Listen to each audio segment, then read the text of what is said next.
Welcome to DVD study point. दोस्तों, ये गोधूली पाठ 5 नागरी लिपि का आज हम लोग प्रश्न करेंगे। पहला है, गुणाकर मूले ने मिडिल स्कूल की पढ़ाई किस भाषा में की? ए मराठी भाषा में, बी पंजाबी भाषा में, सी बंगला भाषा में, डी अंग्रेजी भाषा में। तो गुणाकर मूले ने मिडिल स्तर की पढ़ाई मराठी भाषा में की थी। दूसरा है, मूले ने अंग्रेजी व हिंदी की पढ़ाई कहाँ पर की? ए दिल्ली में, बी जैनपुर में, सी वर्धा में, डी इलाहाबाद में। तो सी वर्धा में पढ़ाई की थी। तीसरा है, नेपाली भाषा किस लिपि में लिखी जाती है? ए गुरुमुखी लिपि में, बी खरोष्ट लिपि में, सी ब्राह्मणी लिपि में, डी देवनागरी लिपि में। तो देवनागरी लिपि में लिखी जाती है नेपाली भाषा। अगला प्रश्न देखिएगा, ये जो ल अक्षर है का संबंध वर्तमान में किस भाषा से है? ए नेपाली से, बी मराठी से, सी तमिल से, डी बंगला से। तो इसका संबंध मराठी से है। बंगला लिपि प्राचीन नागरी लिपि की है। ए पुत्री, बी बहन, सी भगिनी, डी बहू। तो बी बहन होगा। 6 नंबर है, केरल के शासकों के द्वारा सिक्कों पर वीर केरलस्य शब्द किस लिपि में लिखी गई है? ए है नगर लिपि में, बी है ब्राह्मणी लिपि में, सी है नंदी नागरी लिपि में और डी है गुरुमुखी लिपि में। तो नागर लिपि में लिखी गई है। 7वां प्रश्न देखिएगा, पहले पहल किन राजाओं के लेखों के लिपि को ही नंदी नागरी नाम दिया गया था? ये है देवनागरी की राजाओं का, बी है विजयनगर के राजाओं का, सी है राष्ट्रकूट के राजाओं का और डी चोल राजाओं का। तो इसका उत्तर बी विजयनगर के राजाओं का होगा। टकसाल का संबंध है, ए सिक्कों से, बी अभिलेखों से, सी लिपि से और डी अनाज के ढेरों से। तो टकसाल का संबंध सिक्कों से है। 9 नंबर है, श्रवणबेल गोला स्थान का संबंध है। ए जैन धर्म से, बी बौद्ध धर्म से, सी सिख धर्म से, डी वैष्णव धर्म से। तो इसका उत्तर ए सही होगा, जैन धर्म से। 10 नंबर प्रश्न देखिएगा, किस शासक ने अपने सिक्कों का राम सीता की आकृति और नागरी लिपि में रामशीय शब्द अंकित कराए थे? ए शेर शाह सूरी, बी हरिहर, सी अकबर और डी चंद्रगुप्त द्वितीय। तो अकबर ने कराए थे।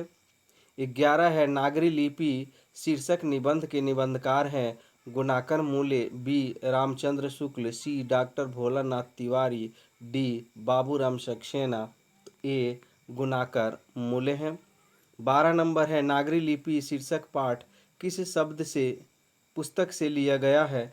ए अक्षरों की कहानी, बी भारतीय लिपियों की कहानी, सी अक्षर तथा डी इनमें से कोई नहीं। तो बी भारतीय लिपियों की कहानी से लिया गया है। 13 नंबर प्रश्न देखिएगा, मराठी भाषा की लिपि कौन सी है? ए ब्राह्मी, बी नंदी नागरी, सी देवनागरी, डी मराठी लिपि। तो देवनागरी है इसका। 14 नंबर, सिद्धम क्या है? ए मंत्र है, बी सिद्ध योगी है, सी है साधु और एक प्रकार की लिपि है। तो ये एक प्रकार की लिपि है।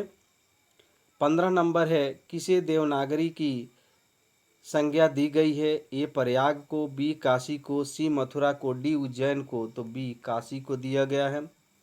16 नंबर प्रश्न है कि मालवा के नागर लिपि का इस्तेमाल होता है, ऐसा किसने कहा? ए है अलबरूनी, बी है इब्न बतूता, सी है मार्को पोलो, डी है देवराय प्रथम। तो अलबरूनी ने मालवा में नगर लिपि का इस्तेमाल किया था। अगला प्रश्न देखिए, 17 नंबर है, अधोवर्ष कौन था? एक विद्वान, प्रख्यात राष्ट्रकूट राजा, सी एक कवि, डी राजवैद। तो बी इसका उत्तर सही है। प्रख्यात राष्ट्रकूट राजा। 18 नंबर देखिएगा, मिहिर भोज की ग्वालियर प्रशस्ति किस भाषा में है? ए प्रकृति, बी अपभ्रंश, सी संस्कृत, डी हिंदी। तो ये संस्कृत में है। 19 नंबर, बेतमा कहाँ है? ए इंदौर के पास, बी इलाहाबाद के पास, सी पुणे के पास, डी पटना के पास। तो इंदौर के पास में बेतमा है।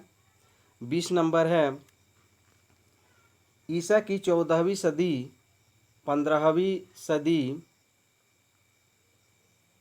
के विजयनगर के शासकों ने अपने लेखों की लिपि को कहा है? ए है नंद नागरी, बी है देवनागरी, सी है गुजराती, डी है ब्रह्मी।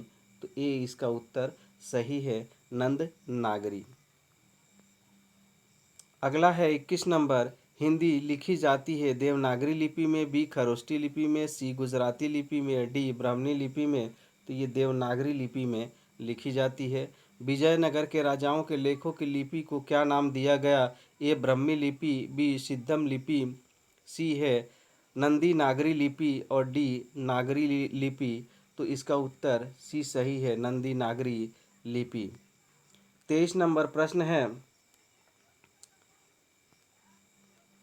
नागरी लिपि कब एक सार्वदेशिक लिपि थी? 15वीं सदी में, बी है ईसा पूर्व काल में, सी है 8वीं 11वीं सदी में, डी है कभी नहीं। तो इसका उत्तर सी होगा, 8वीं 11वीं सदी में। 24 नंबर है, पहले दक्षिण भारत की नागरी लिपि क्या कहलाती थी? ए नंदी नागरी, बी कोंकण, सी ब्राह्मणी और डी सिद्धम। तो सिद्धम कहलाती थी। 25 नंबर है, गुणाकर मूले का जन्म कब हुआ? ए है 1935 ईस्वी में, बी है 1936 ईस्वी में, सी है 1937 ईस्वी में, डी है 1938 ईस्वी में। तो गुणाकर मूले का जन्म 1935 ईस्वी में हुआ था। गुणाकर मूले का जन्म कहाँ हुआ था? तो केरल, बी है तमिलनाडु, सी है महाराष्ट्र और डी है उत्तर प्रदेश। तो इनका जन्म महाराष्ट्र में हुआ था, गुणाकर मूले का। अगला प्रश्न 27 नंबर देखिएगा, इन्होंने किस पुस्तक में पुरानी लिपियों की विस्तृत जानकारी दी? ए संस्कृत की, बी अक्षर कथा की, सी प्राचीन भारत का इतिहास और डी पूरा लिपि शास्त्र। तो इसका सेकंड है अक्षर कथा। 28 नंबर, गुप्तों की राजधानी को क्या कहा जाता है?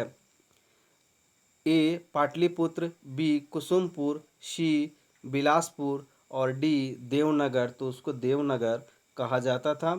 29 है, गुणाकर मूले ने विभिन्न विषयों पर कितने निबंध लिखे? ए है 1500 से अधिक, बी है 2500 से अधिक और सी है 3500 से अधिक और डी है 4500 से अधिक। तो इसका उत्तर बी है, 2500 से अधिक उनने लिखा हुआ है। 30 नंबर देखिएगा, भारतीय लिपियों की कहानी किनकी प्रसिद्ध रचना है? गुणाकर मूले, बी है नलिन बिलोचन शर्मा, सी है महादेवी वर्मा और डी है सुमित्रा नंदन पंत। तो पहला इसका उत्तर सही है, गुणाकर मूले। 31 नंबर, इस्लामी शासक का आरंभ काल है? ए है 12वीं सदी से, बी है 13वीं सदी से, सी है 14वीं सदी से और डी है 15वीं सदी से। तो ये 12वीं सदी से प्रारंभ हुआ था। और 32 नंबर है, गुणाकर मूले की मृत्यु का काल कब हुई?